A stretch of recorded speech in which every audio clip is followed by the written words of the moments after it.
Hi, it's me again with Corel Draw Tips and Tricks. Somebody asked me a question about a font, and the font is called, well, I guess I've already taken it away. Let's just change it to that font, which is Gabriola. Now, when you have Gabriola, here's his question. When you have Gabriola and you take your text tool and you swipe across, when you get this little triangle arrow, you get all these choices.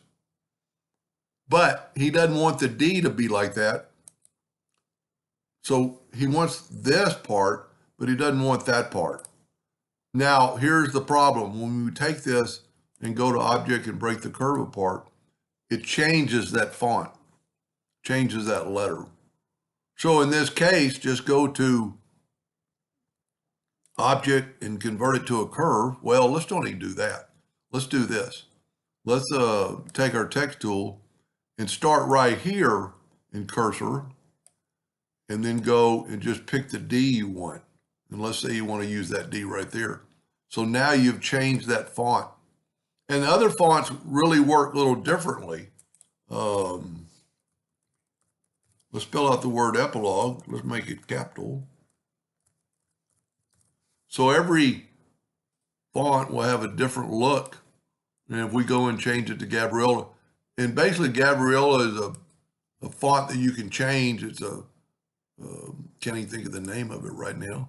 But if we cursor, we get that idea. So let's use this right here. Now, if we go to Object and break it apart, we lose, and it actually changes it.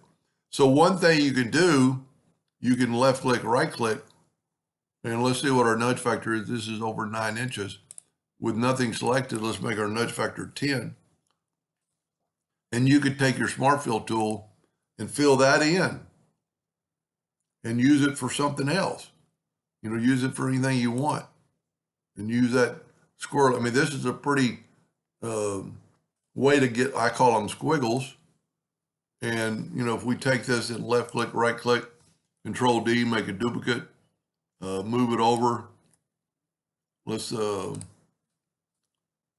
move it over just a hair, holding down the control button, and then weld it. Now you have a total different squiggle that you can do a lot with. You can just keep going.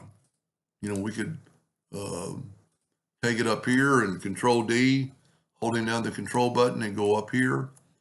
Maybe hold down the control button and move it downwardly, and take the weld tool and weld it. What the weld tool is, opens all those lines up where they're continuous, and then take the Smart Fill tool and fill that in, and look what you got. Hope that helped a little bit. Thank you for watching.